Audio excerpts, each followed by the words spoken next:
উড়ন্ত মনে মোৰ নেমানে হেংগাৰ ১৯৪০ চনত উচ্চ মাধ্যমিক পৰীক্ষাত উত্তীৰ্ণ হোৱা ভূপেন হাজৰিকাই কটন কলেজত নামভৰ্তি কৰি মোমায়েকৰ ঘৰত থাকি পঢ়া-শুনা আৰম্ভ কৰিলে। বয়সত চৰু আছিল বাবে অন্যান্য ল'ৰাবোৰে তেওঁক জোকাইছিল। সেই সময়ত দুটা ঘটনাৰ প্ৰভাৱ পৰিছিল সমগ্ৰ দেশত। এফালে ভাৰতবৰ্ষৰ স্বাধীনতাৰণ, আনফালে আৰম্ভ হৈছিল দ্বিতীয় মহাসমৰ। ভূপেন হাজৰিকাৰ দেউতাকে ভৰলুমুখৰ সোণাৰাম হাইস্কুলৰ বিপৰীতে সৰু ঘৰ এটা ভাড়া লৈছিল। গোপীনাথ বৰদলৈৰ সৈতে দেউতাকৰ প্ৰগাঢ় বন্ধুত্ব আছিল। নীলকান্ত হাজৰিকাৰ ঘৰলৈও প্ৰায়েই আহিছিল বৰদলৈ। গোপীনাথ বৰদলৈ মাজে মাজেই জেললৈ যায়। স্বাধীনতা সংগ্ৰাম পূৰ্ণোদ্যমে চলি আছিল সেই সময়ত। কটন কলেজলৈ হাফ পেণ্ট পিন্ধিয়েই গৈছিল ভূপেন হাজৰিকা। প্ৰথম দিনাই অপমান পালে চকীদাৰৰ পৰা। চকীদাৰে কটন কলেজিয়েট হাইস্কুলখন দেখুৱাই ক'লে যে সেই স্কুললৈ যোৱা, এইখন কলেজ। ভূপেন হাজৰিকাৰ প্ৰকৃত বয়স তেতিয়া ১৪ বছৰ ২ মাহ। তেওঁতকৈ বয়সত ডাঙৰ ল'ৰাবোৰৰ মাজত লুকাই থকাৰ দৰে হ'ল। আনকি অধ্যাপকেও সুধিলে, are you sure that you belong to this college? উত্তৰত ভূপেন হাজৰিকাই তেওঁ মেট্ৰিক পাছ কৰিহে আহিছে বুলি ক'লে। অধ্যাপকে প্ৰমাণ চাবৰ বাবে সুধিলে, ছনেট কি?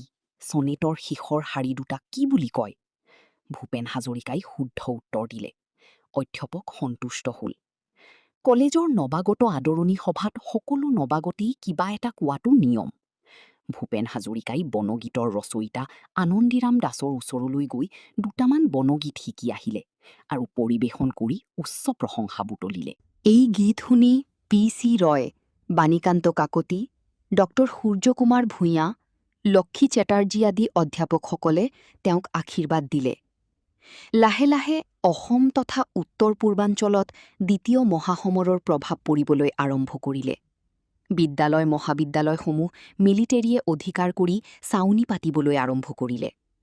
জাৰ্মানীয়ে বাৰ্মা দখল কৰাৰ পাছত মানুহৰ ভয় বাঢ়িল।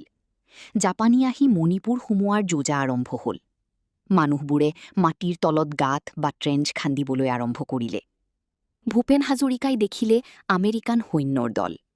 সোণাৰাম হাইস্কুলৰ খেলপথাৰত এণ্টি এয়াৰক্ৰাফ্ট গান অৰ্থাৎ যুদ্ধবিমান ধ্বংস কৰা ডাঙৰ যন্ত্ৰ দেখিলে। লগতে উপলব্ধি কৰিলে যুদ্ধৰ বিভীষিকা। খাদ্যৰ নাটনি আৰম্ভ হ'ল। বাঁহ একোডালৰ পৰা চাউললৈকে জুই চাই দাম। আনহাতে ভূপেন হাজৰিকাৰ দেউতাকে চাকৰিৰ পৰা অৱসৰ ল'লে। ঘৰত কেইবাটাও ভাই ভনীৰে তেওঁলোকৰ পৰিয়ালৰ আৰ্থিক সংকট আৰম্ভ হ'ল। দেউতাকৰ পেঞ্চন যিমান, পৰিয়ালত তাতকৈও খৰচ বহু বেছি। ১৯৪২ চনত অসমত এক অস্থিৰ ৰাজনৈতিক অৱস্থা। কটন কলেজ প্ৰায় বন্ধ। নিতৌ সমদল আৰু মিটিং হৈ থাকে। সমদলকাৰীৰ ওপৰত লাঠিচাৰ্জ হয়। অম্বিকাগিৰি ৰায়চৌধুৰীয়ে লিখিলে বিপ্লৱী গীত। ব্ৰিটিছ শাসকৰ বিৰুদ্ধে অসমীয়াক জাগ্ৰত কৰা গীতবোৰে সকলোকে উদ্বুদ্ধ কৰিলে। বিষ্ণুৰাভা সেই সময়ত পলাতক সংগ্ৰামী। লুকাই লুকাই গীত লিখে। গুপ্ত স্থানত গৈ ভূপেন হাজৰিকাই লগ ধৰেগৈ বিষ্ণুৰাভাক। বিষ্ণুৰাভাই মুক্তিদেউল কিতাপখন কামাখ্যা পাহাৰৰ ফালে লুকাই থাকোঁতে লিখিছিল আৰু সেই কিতাপতেই সন্নিৱিষ্ট কৰিছিল ভূপেন হাজৰিকাৰ অগ্নিযুগৰ ফিৰিঙতি মই আৰু আগুৱাই বল গীত দুটি। তেনে এক অনিশ্চিত সময়ত কলকাতাত এটা সৰু বোমাও পৰিল। কটন কলেজৰ চুডমাৰ্চন হলত সৈন্যবাহিনী থাকিবলৈ ল'লে। সৈন্যৰ অভব্য আচৰণ সকলো ঠাইতে আৰম্ভ হ'ল। প্ৰতিবাদ কৰিলেই ব্ৰিটিছ বিৰোধী বুলি মাৰপিট কৰা হ'ল। ছোৱালী বোৱাৰী বাটলৈ ওলাব নোৱাৰা এক অৱস্থা হ'ল। নীলকান্ত হাজৰিকাই সেই সময়ৰ ১৪৫ টকা পেঞ্চনেৰে ১০টি সন্তানৰ সৈতে ১২জনীয়া পৰিয়াল চম্ভালিব লগা হ'ল। দৰিদ্ৰতা নামি আহিল পৰিয়ালৰ সকলোলৈকে। নীলকান্ত হাজৰিকা মাটিৰ হাকিম হৈছিলগৈ। মাটিৰ হাকিম নীলকান্ত হাজৰিকাৰ তেতিয়া কিন্তু নিজাকৈ মাটি এটুকুৰাও নাছিল। কটন কলেজত পঢ়ি থকা হোষ্টেলৰ দুখীয়া ল'ৰাবোৰ ঘৰলৈ গ'ল। ধনী ঘৰৰ ল'ৰাবোৰ ৰাজ্যৰ বাহিৰলৈ গ'ল। ১৯৪১ চনত IA পাছ কৰাৰ পাছত ভূপেন হাজৰিকাক দেউতাকে অসমৰ বাহিৰলৈ পঢ়িবলৈ যাবলৈ ক'লে। দেউতাক নীলকান্ত হাজৰিকায়ে লগতে ইয়াকে ক'লে যে মাহে ৬০ টকাতকৈ পইচাও বেছিকৈ দেউতাকে খৰচ যোগাব নোৱাৰে। এই ভয়ংকৰ দৰিদ্ৰতা আৰু অনিশ্চিত ভৱিষ্যতক ধিয়াই ভূপেন হাজৰিকাই যেনে তেনে গৈ বেনাৰস হিন্দু বিশ্ববিদ্যালয়ত নামভৰ্তি কৰিলেগৈ। ভূপেন হাজৰিকাই ইমান কম বয়সতে আগেয়ে নেদেখা ঠাইলৈ অকলে যাবলৈ কেনেকে সাহস পাইছিল সেয়া ভাবিলে আচৰিত লাগে। 1942 চনত দেশত তেতিয়া মহাত্মা গান্ধীৰ নেতৃত্বত কুইট ইণ্ডিয়া আন্দোলন ডু অৰ ডাই এই মন্ত্ৰেৰে দেশ উত্তাল হৈ আছিল। ভূপেন হাজৰিকাৰ জীৱনৰ শুদ্ধ দিশ নিৰ্ণয়ৰ বাট দেখুৱাইছিল পিতৃ নীলকান্ত হাজৰিকাই। ভূপেন হাজৰিকাই 3জন ব্যক্তিৰ পৰা পোৱা প্ৰেৰণা আৰু সাহসৰ কথা লিখিছে এইদৰে। ইতিহাসৰ অন্তৰ্দৃষ্টি আহৰণ কৰিছোঁ মই গোহানী বৰুৱাৰ পৰা। দুৰ্ভেদ্য বস্তু ভেদ কৰাৰ স্পৃহা, চুব নলগা জুইত হাত ভৰাই দিয়াৰ হেঁপাহ পাইছিলোঁ বিষ্ণু ৰাভাৰ পৰা। বিশ্বখন দেখিও নিজৰ মাটিৰ প্ৰতি মোহ, এই সকলো ষষ্ঠ শ্ৰেণীতে আহৰণ কৰিছিলোঁ জ্যোতিপ্ৰসাদৰ পৰা। দেশৰ অস্থিৰ সময়ত যান-বাহন, অন্যান্য সংযোগ আজিৰ দৰে সুচল নোহোৱা দিনবোৰত তেতিয়া ভূপেন হাজৰিকাক এই ব্যক্তিসকলৰ পৰা পোৱা শিক্ষাই দিছিল নিশ্চয় দুৰ্জেয় সাহস আৰু প্ৰেৰণা। বেনাৰস হিন্দু বিশ্ববিদ্যালয়ত তেতিয়া ভূপেন হাজৰিকাই লগ পালেগৈ দেশৰ যশস্বী বিদ্বান পণ্ডিতসকলক অধ্যাপকৰূপে। পণ্ডিত মদন মোহন মালব্য, উপাচাৰ্য সৰ্বপল্লী ৰাধাকৃষ্ণন আদিক দেখা পাই ভূপেন হাজৰিকাৰ মন উচ্ছ্বসিত হৈ উঠিল। বেনাৰস হিন্দু বিশ্ববিদ্যালয় তেতিয়া জ্ঞান আৰু দেশভক্তিৰ মন্দিৰ স্বৰূপ আছিল। বক্তৃতা দিবলৈ আহিছিল জৱাহৰলাল নেহৰু, আচাৰ্য কৃপালনী, তেজ বাহাদুৰ ছাপ্ৰু, মৌলানা আবুল কালাম আজাদ আদি স্বাধীনতা সংগ্ৰামীসকল। পিছে এদিন বেনাৰস হিন্দু বিশ্ববিদ্যালয়তো পুলিচ আহি সোমাল। একেই পৰিৱেশ আৰম্ভ হ'ল। বেনাৰসত পঢ়োঁতে ভূপেন হাজৰিকাই হিন্দী, উৰ্দু সাহিত্য আৰু গীতসমূহ পঢ়া আৰু শিকা আৰম্ভ কৰিলে। ভাৰতীয় ধ্ৰুপদী সংগীত শিকিবলৈ এলাহাবাদলৈও মাজে মাজে যায়। খৰচৰ 60 টকাৰে কোনোমতেহে জৰে। তেনিতে তেওঁ গম পালে অনুসূচিত জাতিৰ ছাত্ৰসকলে মাচুল ৰেহাই পায়। ভূপেন হাজৰিকাই বহু ভাবিও সেই অনুসূচিতসকলক দিয়া মাচুল ৰেহাই নললে। পুৰণি চাইকেল এখনেই মেৰামতি কৰি চলাই ফুৰিলে। মনত এটা উচ্চাকাংক্ষাও আছিল। দেউতাক নীলকান্ত হাজৰিকাই তেওঁলৈ যি টকা পঠিয়ায় তাৰেই তেওঁ চলিব পাৰিব বুলি ভাবি লৈছিল। ককাদেউতাকৰ দিনৰ পৰা হাজৰিকা পৰিয়াল উচ্চ শিক্ষিত। নাজিৰা চৰকাৰী বিদ্যালয়খন প্ৰতিষ্ঠা কৰিছিল ককাদেউতাকে। দেউতাক আৰু আত্মীয় স্বজন অধিকাংশকৈ উচ্চ শিক্ষিত। সেইবাবে ভূপেন হাজৰিকাৰো আত্মসন্মান, স্বাভিমান, জেদ কিছু বেছি আছিল। ভূপেন হাজৰিকাই দৰ্শন আৰু ৰাজনীতি বিজ্ঞান পঢ়িছিল। ভিন্ন ৰাজনৈতিক দৰ্শনৰ বহু ব্যক্তি আৰু বন্ধু-বান্ধৱৰ সৈতে আদৰ্শগত তৰ্কবাদ হৈছিল। এনে সময়তে গোপীনাথ বৰদলৈয়ে বেনাৰসত হিন্দী ভাষাত প্ৰত্যাহ্বান জনাই বক্তৃতা দি কৈছিল, জিন্না চাহাবে আমাৰ অসমক লৈ ল'ব খুজিছে। আমি কওঁ, আকাশৰ পৰা চন্দ্ৰটোক লৈ আনিব পাৰিব, কিন্তু অসমক পাকিস্তান কৰিব নোৱাৰে। এই উদাত্ত ভাষণত সৰ্বপল্লী ৰাধাকৃষ্ণনৰ লগতে ভূপেন হাজৰিকাকে ধৰি সেই সময়ৰ বেনাৰস হিন্দু বিশ্ববিদ্যালয়ত পঢ়া বীৰেন বৰকটকী, সতীশ ৰাজখোৱা আদি অসমৰ ল'ৰাবোৰে জোৰেৰে চাপৰি বজাই সমৰ্থন দিছিল। গোপীনাথ বৰদলৈয়ে ভূপেন হাজৰিকাক পুত্ৰবৎ স্নেহ কৰিছিল। ভূপেন হাজৰিকাই সেই সময়ত গীত গোৱাৰ লগতে অনুষ্ঠানসমূহত নৃত্যও কৰিছিল। সকলোতে খুব ভাল নৃত্য কৰা ল'ৰা বুলিও তেওঁ পৰিচিত হৈছিল। প্ৰায়বোৰ বিষয়তেই ভূপেন হাজৰিকাই পুৰস্কাৰ পাবলৈ সক্ষম হৈছিল। স্নাতকোত্তৰ হৈছিল ভাল ফলাফল দেখুৱাই, কিন্তু আন ছাত্ৰসকলতকৈ কম পঢ়িছিল। ভূপেন হাজৰিকাৰ তথাপি ফল ভাল হৈছিল। বেনাৰস হিন্দু বিশ্ববিদ্যালয়ৰ পৰা স্নাতকোত্তৰ হোৱা সেই বছৰত ভূপেন হাজৰিকা কনিষ্ঠতম ছাত্ৰ আছিল। মাত্ৰ কিছু বছৰ বয়সত ৰাজনীতি বিজ্ঞান বিষয়ত বেনাৰস হিন্দু বিশ্ববিদ্যালয়ৰ পৰা স্নাতকোত্তৰ হোৱা ভূপেন হাজৰিকাই এই কম বয়সতে চলচ্চিত্ৰ, আকাশবাণীত গীত ৰেকৰ্ডিং কৰা, বিখ্যাত ব্যক্তিৰ সান্নিধ্যৰে অভিজ্ঞ হোৱা, স্বাধীনতা সংগ্ৰাম, দ্বিতীয় মহাসমৰৰ সংশয়, দেশপ্ৰেম সকলো জ্বলন্ত অভিজ্ঞতাৰে নিৰ্মাণ হৈ এটুকুৰা হীৰা হৈ পৰিছিল। সংস্কৃতি, ৰাজনীতি, অৰ্থনীতি, সামাজিক উত্থান পতন সকলো বিষয়তেই ভূপেন হাজৰিকাৰ জ্ঞানৰ দখল আছিল কম বয়সৰ পৰাই। এনেকৈ গঢ়ি দিছিল সময়। এফালে বিষ্ণু ৰাভা, জ্যোতিপ্ৰসাদ, আনফালে যুদ্ধ। এফালে যদি ভাৰতীয় দৰ্শন, ৰাধাকৃষ্ণন, আনফালে তেওঁ লিখি উলিয়ালে কপি উঠে কিয় তাজমহল গীতটি। মাত্ৰ 20টা বছৰৰ জীৱনত বিস্তৰ অভিজ্ঞতা আৰু জ্ঞান, বিশ্বমুখী মন আৰু অযুত সপোনৰ বিপ্লৱী সত্তা। সকলো সমাহাৰেৰে ভূপেন হাজৰিকাৰ ব্যক্তিত্ব অনন্য হৈ উঠিল। বেনাৰস হিন্দু বিশ্ববিদ্যালয়ে ভূপেন হাজৰিকাৰ শৈক্ষিক জীৱনত গুৰুত্বপূৰ্ণ প্ৰভাৱ পেলোৱাৰ লগতে আকাশৰ দৰে বিশাল দৃষ্টিভংগী আৰু সাগৰৰ দৰে গভীৰ জীৱন দৰ্শন দিলে। ড ভূপেন হাজৰিকাৰ মন সলনি হৈ গ'ল, যেতিয়া মদন মোহন মালব্যৰ ভাষণত কোৱা শুনিলে, আমি ইয়াত ICS বা ব্ৰিটিছৰ চাকৰ হ'বলৈ শিক্ষা নিদিওঁ। আমি ভিক্ষা কৰি বেনাৰস ইউনিভাৰ্চিটি খুলিছোঁ। ইয়াত ভাৰতৰ নেতাহে তৈয়াৰ কৰিম।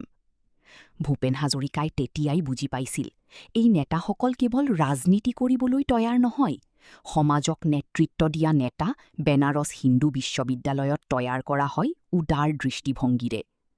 ভূপেন হাজৰিকাৰ মনৰ পৰিধি এই বিশ্ববিদ্যালয়ত থাকি বিশাল হোৱাৰ উপৰি সলনিও হ'বলৈ ধৰিলে।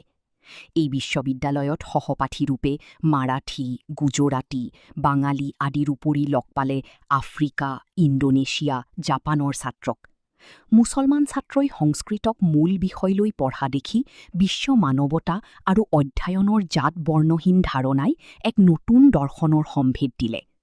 ভূপেন হাজৰিকাই উপলব্ধি কৰিলে যে কলকাতাত পঢ়া হ'লে তেওঁ পূৰ্ব ভাৰতীয় হৈ থাকিলেহেঁতেন, কিন্তু এই বিশ্ববিদ্যালয়ে তেওঁক মহাভাৰতীয় হোৱাৰ সম্ভেদ দিলে। এদিন তেওঁ বাৰাণসীৰ কেণ্টনমেণ্টৰ ফালে খোজকাঢ়ি গৈ থাকোঁতে দেখিছিল উকিল স্কুল অৱ আৰ্ট নামৰ চিত্ৰ অঁকা প্ৰশিক্ষণৰ শিক্ষানুষ্ঠানটো। ভূপেন হাজৰিকাৰ ছবি অঁকাৰ গুণ পূৰ্বৰেই পৰা আছিল। নানা গ্ৰন্থৰ মাধ্যমেৰে ছবি অঁকাৰ বিষয়ে জ্ঞানো লভিছিল। শান্তিনিকেতনলৈ যোৱাৰ অভিজ্ঞতা হৈছিল। শান্তিনিকেতনত গগনেন্দ্ৰনাথ ঠাকুৰ, অৱনীন্দ্ৰনাথ ঠাকুৰ, নন্দলাল বসু আদিৰ জলছবি, তৈলচিত্ৰ আদিৰ পৰিৱৰ্তিত ৰূপ দেখিছিল বেংগল স্কুল অৱ আৰ্টৰ জৰিয়তে। বৰদাচৰণ উকিল, শাৰদাচৰণ উকিল, ৰণদাচৰণ উকিল আদি চিত্ৰশিল্পীসকলে দিল্লীত উকিল স্কুল অৱ পেইণ্টিং মুকলি কৰাৰ কথাও জানিছিল। সেয়ে এই চিত্ৰশিল্পৰ বিদ্যালয় যে তেওঁৰ পৰিচিত উকিল শিল্পীসকলৰেই হ'ব, সেয়া তেওঁ বুজি উঠিল। ভূপেন হাজৰিকাৰ চিত্ৰশিল্পী হোৱাৰ বাসনা বাৰাণসীত থাকোঁতেই জাগি উঠিছিল। সেয়ে এই শিক্ষানুষ্ঠানত তেওঁ নামভৰ্তি কৰি কৃষ্ণ দেৱ বৰ্মাক অনুৰোধ কৰি ৰণদা উকিলৰ পৰা ড্ৰয়িং, পেইণ্টিং সকলো ভালকে শিকিবলৈ ল'লে। উকিল ব্ৰাদাৰ্ছ বুলি পৰিচিত ভাই ককাইৰ এই চিত্ৰশিল্পী গোষ্ঠীৰ সেই সময়ত সমগ্ৰ ভাৰততে নাম যশ হৈছিল। শনিবাৰ আৰু দেওবাৰে ছবি অঁকাৰ শ্ৰেণীলৈ তেওঁ যায়। জাপানী পদ্ধতি, ভাৰতীয় পদ্ধতিৰ এনাটমী আদি বিভিন্ন মাধ্যমৰ প্ৰশিক্ষণ তেওঁ পালে। বাৰাণসীৰ ছবিৰ প্ৰদৰ্শনীত ভূপেন হাজৰিকাৰ ছবিও প্ৰদৰ্শন হ'ল। ইয়াৰ পাছত স্বাধীনতাৰ বিষয়বস্তুক লৈ ভূপেন হাজৰিকাই প্ৰতীকী ছবি আঁকিবলৈ ল'লে। উদাহৰণস্বৰূপে শিকলিৰে বান্ধা হৰিণী এজনীয়ে শিকলি ছিঙি আহিব খোজা এখন ছবি। শিক্ষকৰ অনুপ্ৰেৰণাত অমৃতবাজাৰ পত্ৰিকা কাকতত ইংৰাজীত কলা সমালোচনাও লিখিছিল ভূপেন হাজৰিকাই। সেই সময়ত তেওঁৰ মনলৈ ভাৱ আহিছিল তেওঁ কলা সাংবাদিক হ'ব, চাকৰি কেতিয়াও নকৰে বুলি দৃঢ় প্ৰতিজ্ঞ হৈছিল। ভূপেন হাজৰিকাই এই বিশ্ববিদ্যালয়ত পঢ়ি থাকোঁতেই বিখ্যাত শাস্ত্ৰীয় সংগীতৰ গুৰু কণ্ঠে মহাৰাজ আনশীলালৰ ঘৰলৈও গৈছিল। বিছমিল্লা খাই যেতিয়া স্বৰ সাধনা কৰি থাকে, তেওঁৰ ঘৰৰ বাহিৰত ৰৈ ভূপেন হাজৰিকাই মনোযোগেৰে শুনে। ভূপেন হাজৰিকা যেন জ্ঞান সন্ধানত বিভোৰ হৈছিল। আচাৰ্য নৰেন্দ্ৰদেৱৰ কাৰ্ল মাৰ্কছৰ দৰ্শন, গান্ধীজীৰ দৰ্শন, নেতাজীৰ স্বাধীনতাৰ সংজ্ঞা, সমাজবাদ সকলো বিষয়ৰেই খৰচি মাৰি জানিবলৈ ভূপেন হাজৰিকা হৈ পৰিছিল উত্ৰাৱল। বিশ্ববিদ্যালয়ত এজন ৰাজকুমাৰ ছাত্ৰৰ সৈতে প্ৰতিদ্বন্দ্বিতা কৰি কমন ৰুম ছেক্ৰেটেৰী হৈছিল ভূপেন হাজৰিকা। বিশ্ববিদ্যালয়ৰ অধ্যাপকসকল আছিল একোজন পণ্ডিত। ডক্টৰ ৰাধাকৃষ্ণনৰ সৈতে থকা বন্ধুত্বৰ বাবে ডক্টৰ শ্যামাপ্ৰসাদ মুখাৰ্জী বিশ্ববিদ্যালয়লৈ প্ৰায়েই গৈছিল। ডক্টৰ ৰাধাকৃষ্ণনে এদিনকৈ গীতাৰ দৰ্শন আৰু ভাৱাৰ্থৰে ভাষণ দিছিল। প্ৰেক্ষাগৃহত এই ভাষণ দিব লগা হৈছিল কাৰণ গীতাৰ ব্যাখ্যা শুনিবলৈ বিশ্ববিদ্যালয়ৰ ছাত্ৰসকলৰ উপৰি বিশ্বৰ বহু জ্ঞানী গুণী ব্যক্তি আহিছিল। নিউয়ৰ্ক টাইমছৰ সম্পাদককো আহি ডক্টৰ ৰাধাকৃষ্ণনৰ ভাষণ শুনি টোকা লিখা দেখিছিল ভূপেন হাজৰিকাই। এই বিশ্ববিদ্যালয়তেই সান্নিধ্য পাইছিল জৱাহৰলাল নেহৰু, জয়প্ৰকাশ নাৰায়ণৰ দৰে ব্যক্তিৰ। সেইবাবেই ভূপেন হাজৰিকাই সংকল্প লৈছিল ভাৰত স্বাধীন নোহোৱালৈকে তেওঁ চাকৰি নকৰে। বেনাৰস হিন্দু বিশ্ববিদ্যালয়ৰ পৰা ৰাজনীতি বিজ্ঞানত স্নাতকোত্তৰ হৈ ঘূৰি অহাৰ অনুভৱ ভূপেন হাজৰিকাই ব্যক্ত কৰিছিল এনেদৰে। MA পাছ কৰি যেতিয়া ফৰ্তিছিল, তেতিয়া কি মনলৈ আহিলে জানো? ভাৰতীয় সংগীতৰ বিষয়ে শিকিলোঁ। ভাৰতীয় শাস্ত্ৰীয় সংগীত, যিটো নাপাইছিলোঁ তেজপুৰ, গুৱাহাটীত, সেইখিনি দেখিলোঁ। গোটেই ভাৰতৰ ল'ৰাবোৰক লগ পালোঁ আৰু মহামনীষীৰ তলত পঢ়িলোঁ। গোটেই ভাৰতৰ চিন্তাৰ ভাৱধাৰা চপা সোমালে। 20 বছৰ বয়সত মই চিন্তা কৰিছোঁ, মোৰ দেউতাই পেঞ্চন পালে 145 টকা, ভাই ভনী 10টা, মই কি কৰিমগৈ? ভাৰতীয় সংগীত, বিশ্বদৰ্শন, স্বাধীনতাৰ সপোন এইবিলাকৰ মাজত জীৱিকা নিৰ্বাহৰ পথ কি হ'ব? মই ভাবিছিলোঁ পলিটিকেল ছায়েন্সত MA পাছ কৰিম, সাংবাদিক হ'ম, লিখিম আৰু ল'টো পাছ কৰি ল'ম। ভূপেন হাজৰিকাৰ এই চিন্তাসমূহ বিচাৰ কৰিলে দেখা যায়, গান গোৱা বা সংগীতকেই জীৱিকা হিচাপে গ্ৰহণ কৰাৰ কথা ভূপেন হাজৰিকাই ভবা নাছিল। MA পাছ কৰাৰ পাছত চিন্তাত জুৰুলা হৈ তেওঁ ভাবিছিল ঘৰৰ আৰ্থিক দুৰ্যোগৰ কথা। সেই সময়ৰ কথা লিখিছে এইদৰে: 1946 চনত 5 টকা হেৰ চাউলত অমৰ হাজৰিকাক পুনাত পঢ়াব লাগে ৰেডিঅ' ইঞ্জিনিয়াৰিং। সি দোকান খুলিবহি পাণবজাৰত। আৰু এটা ভায়ে বটানী পঢ়ি আছে, পঢ়ুৱাব লাগিব মই। মোৰ ভনী সুদক্ষিণা, তাই খুব ভাল গান গায়, খুব ধুনীয়া ছোৱালী, তাইক বিয়া দিব লাগিব। এইবিলাক দেখোন শেষেই নহয়। জয়ন্ত হাজৰিকাৰ পাছতো সমৰ হাজৰিকা এটাও পালেহি। মই দেউতাক ফেমিলি প্লেনিঙৰ কথাটোও ক'ব নোৱাৰোঁ। ভূপেন হাজৰিকাৰ শেষ পৰীক্ষাৰ মাচুল দিবলৈ 260 টকাৰ প্ৰয়োজন হৈছিল। ঘৰত টকা খুজিবলৈ সাহস হোৱা নাছিল। ভায়েক অমৰ হাজৰিকাই তেতিয়া প্ৰভুদয়াল হিমৎচিংকাৰ পৰা এখন মিলিটেৰী অনা নিয়া কৰা ট্ৰাক 3 দিনৰ বাবে আনি ভাড়া মাৰি ভূপেন হাজৰিকাৰ মাচুলখিনি হাতত দিছিল। অমৰ হাজৰিকাই গাড়ী চলাব জানিছিল। ভূপেন হাজৰিকাই তেতিয়া গাড়ী চলোৱা নাছিল। বেনাৰস বিশ্ববিদ্যালয়ৰ পৰা MA পাছ কৰালৈকে জীৱনৰ 20টা বছৰৰ অভিজ্ঞতাৰ কথা ভূপেন হাজৰিকাই লিখিছে এইদৰে: সেই 20টা বছৰত মোৰ এটা কথা হ'ল। বিষ্ণু ৰাভা বোলা মানুহজন, মোৰ গুৰুজন হেৰাই গ'ল। মই বেনাৰসত থাকোঁ, তেওঁ পলাই ফুৰে। বিষ্ণু ৰাভা আৰু জ্যোতিপ্ৰসাদ আগৰৱালা দুয়োজনেই ব্ৰিটিছ প্ৰশাসনৰ চকুত অপৰাধী আছিল। দুয়োজনেই পলাই ফুৰিছিল। গুৱাহাটীলৈ ঘূৰি আহি 1947 চনত প্ৰথমে সন্দিকৈ ছোৱালী কলেজত অধ্যাপক হিচাপে সোমাইছিল যদিও কাম কৰা নহ'ল। ভূপেন হাজৰিকা কলেজত অধ্যাপক হ'লহি। ইতিমধ্যে গায়কৰূপে প্ৰতিষ্ঠা লাভ কৰা ভূপেন হাজৰিকাই 1948 চনত সুনীল গংগোপাধ্যায়ৰ পৰিচালনাত নিৰ্মাণ হৈ থকা সতী বেউলা চলচ্চিত্ৰত সংগীত পৰিচালনাৰ কাম পালে। ভাৰত স্বাধীন হোৱাৰ লগে লগেই 1948 চনত স্থাপন হোৱা গুৱাহাটী অনাতাঁৰ কেন্দ্ৰত কলেজৰ চাকৰি এৰি আহি প্ৰগ্ৰেম এছিষ্টেণ্ট হিচাপে যোগদান কৰিলেহি। তেওঁ কেৱল চাকৰিয়ালেই নাছিল, অনাতাঁৰ কেন্দ্ৰটিৰ অনুমোদিত টপ গ্ৰেড গায়কো আছিল। অনাতাঁৰ কেন্দ্ৰৰ যোগেদি তেওঁৰ দ্বাৰা প্ৰথম ৰচিত আৰু পৰিচালিত অসমীৰ মাত নামৰ সংগীতালেখ্যই অসমৰ শ্ৰোতাৰ যথেষ্ট সমাদৰ পাইছিল। উত্তৰ পূৰ্বাঞ্চলত ৰেডিঅ'ৰ জৰিয়তে জনপ্ৰিয় কৰিবলৈ তেওঁ দিল্লীত প্ৰশিক্ষণো লৈছিল। ভূপেন হাজৰিকাৰ মনত প্ৰবল ইচ্ছা জাগিল গণসংযোগ বিষয়ত ইউৰোপ বা আমেৰিকা যুক্তৰাষ্ট্ৰত গৱেষণা কৰিবলৈ। গণসংযোগৰ মাধ্যমেৰেই যে তেওঁ বিচাৰি ফুৰা পৃথিৱীখন পাব, সেইভাৱে তেওঁক অস্থিৰ কৰি তুলিলে। ইফালে ভূপেন হাজৰিকাৰ সৰু চাকৰিটোৰ সামান্য দৰমহাহে ঘৰখন কোনোমতে চলি আছিল। বিদেশত গৈ গণসংযোগত গৱেষণা কৰাৰ সপোনৰ কথা কাকো প্ৰকাশ কৰিব নোৱাৰে। ঘৰত পইচা দিব নোৱাৰা বাবে বিদ্যুতৰ সংযোগ কাটি দিয়া হৈছিল। লাইটৰ সলনি কেৰাচিন ভৰোৱা লেম্প জ্বলোৱা হৈছিল। ঘৰৰ প্ৰতিভাৱান বৰপুত্ৰৰ দৰিদ্ৰতাৰ সৈতে যুঁজ দি থকা এই অৱস্থা দেখি পিতৃ-মাতৃয়ে সকিয়নি দিলে, ভূপেন, তই ওলাই যা। এই সৰু চাকৰিটো ধৰি ৰাখি ঘৰ চলোৱা তোৰ কাম নহয়। তই গুচি যা, উভতি আহি যি কৰিবি। 1.5 বছৰ এইদৰেই পাৰ হ'ল। ৰেডিঅ'ত চাকৰি কৰা অৱস্থাতেই অল ইণ্ডিয়া ৰেডিঅ'ৰ সেই সময়ৰ মুৰব্বী ডক্টৰ নাৰায়ণ মেননৰ সৈতে যোগাযোগ কৰিলে ভূপেন হাজৰিকাই। নাৰায়ণ মেনন এজন যশস্বী বীণাবাদক। ভূপেন হাজৰিকাই অদম্য সাহস বুকুত বান্ধি দিল্লী পালেগৈ, বিদেশলৈ যোৱাৰ বাবে প্ৰয়োজনীয় কাগজ পত্ৰ ঠিক কৰিবলৈ। নাৰায়ণ মেননক লগ ধৰি মনৰ ইচ্ছাৰ কথা ব্যক্ত কৰিলে। ডক্টৰ মেননে ক'লে, ভূপেন, তুমি বিচৰা মতে আমি তোমাক লিয়েন দিব নোৱাৰোঁ, কাৰণ চাকৰি কৰা তোমাৰ মাত্ৰ 1.5 বছৰ হৈছে। উভতি আহি চাকৰি ঘূৰাই পাবা বুলি ভাৰত চৰকাৰে লিখি দিব নোৱাৰে। অৱশ্যে আমি ভদ্ৰলোকৰ চুক্তি এখন কৰিব পাৰোঁ, গণসংযোগত স্নাতকোত্তৰ হৈ তুমি ঘূৰি আহিলে ৰেডিঅ'ৰ চাকৰি দিয়া হ'ব। ঘৰুৱা অনাটন আৰু নানা বিবেক দংশনৰ মাজতে ভূপেন হাজৰিকা আমেৰিকাত পঢ়িবলৈ যোৱাটো থিৰাং কৰি পেলাইছিল। আমেৰিকালৈ যোৱাৰ বৃত্তি পোৱাত গোপীনাথ বৰদলৈয়ে যথেষ্ট সহায় কৰিলে তেওঁক। জ্যোতিপ্ৰসাদ আগৰৱালা তেতিয়া ৰোগশয্যাত। ভূপেন হাজৰিকাই তেওঁৰ পৰা আশীৰ্বাদ লৈ 1949 চনৰ ছেপ্টেম্বৰ মাহত আমেৰিকালৈ ওলাল। কিছুসংখ্যক শুভাকাংক্ষীয়ে ভূপেন হাজৰিকাক সাধ্যানুযায়ী আৰ্থিকভাৱে সহায় কৰিলে। পইচা কমকৈ খৰচ কৰি বিভিন্ন ঠাই চাই এই যাত্ৰা কৰিব বুলি ভূপেন হাজৰিকাই কেইবাতৰপীয়া বাহনত যাবলৈ পৰিকল্পনা কৰিলে। সেই সময়ত ৫৫ টকা ভাড়াত ডাকোটা বিমানেৰে কলকাতাৰ দমদম বিমানবন্দৰ, দমদমৰ পৰা বিশাখাপট্টনমলৈ ইণ্ডিয়ান এয়াৰলাইন্সৰ বিমানত, তাৰ পাছত বিশাখাপট্টনমৰ পৰা কলম্বোলৈ বিমান যাত্ৰা আৰু SM চাম্পনিয় নামৰ জাহাজেৰে মাৰ্চে বন্দৰলৈকে ১৩ দিনৰ সমুদ্ৰ যাত্ৰাৰ পৰিকল্পনা কৰিলে। ইয়াৰ পাছত ৰেলেৰে যাব পাৰিলেহেঁতেন, ৰেলৰ পৰা ফ্ৰান্স দেশখন চাই যাব পাৰিব। সেই সময়ত বিদেশলৈ যোৱা অসমীয়া মানুহ নগণ্য আছিল। ভূপেন হাজৰিকাই হাতত থকা টকা পইচা কমকৈ খৰচ কৰি বেছি লাভজনক যাত্ৰা এটা পৰিকল্পনা কৰাত বন্ধু-বান্ধৱৰ পৰা বিমান আৰু জাহাজ কোম্পানীত কাম কৰা মানুহৰ তালিকা প্ৰস্তুত কৰি লৈছিল।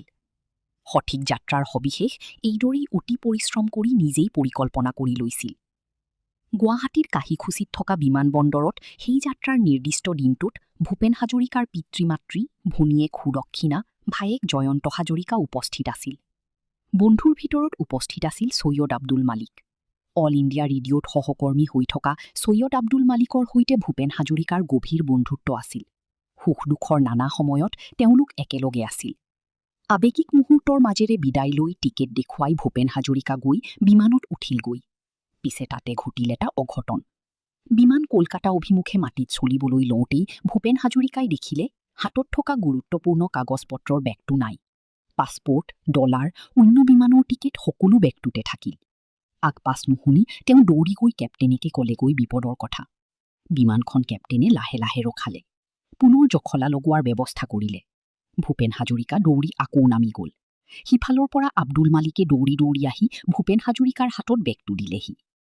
আজীৱন দিনত এয়া সাধুৰ দৰে কথা। কিন্তু সেই সময়ত সৰু বিমানবন্দৰটোত বিমান যাত্ৰাত জটিলতা একোৰেই নাছিল। ডাকোটা বিমানখনত মানুহ আৰু নানা সামগ্ৰী একেলগে গৈছিল। ইয়াৰ সৈতে আৰু এটা ঘটনাও যুক্ত আছিল। কাহিকুছিত প্ৰথম বিমানবন্দৰ মুকলি কৰিছিল তদানীন্তন অসমৰ ৰাজ্যপাল ছাৰ আকবৰ হাইদৰীয়ে। সেই অনুষ্ঠানত হাইদৰীৰ অনুৰোধত গৈ ভূপেন হাজৰিকাই গীত গাইছিল। বিজ্ঞানৰ জয়যাত্ৰাক লৈ নিজেই গীত লিখি সুৰ দি গোৱা গীতটোৰ বাবে বিমানবন্দৰৰ সকলো কৰ্মীয়েই তেওঁক অভিবাদন জনাইছিল। ভূপেন হাজৰিকা এজন গুণী শিল্পী বুলি তেতিয়া জনাজাত হৈছিল। সেয়ে হয়তো এনে বিপদৰ পৰা ৰক্ষাও পাইছিল। তেওঁ নিজা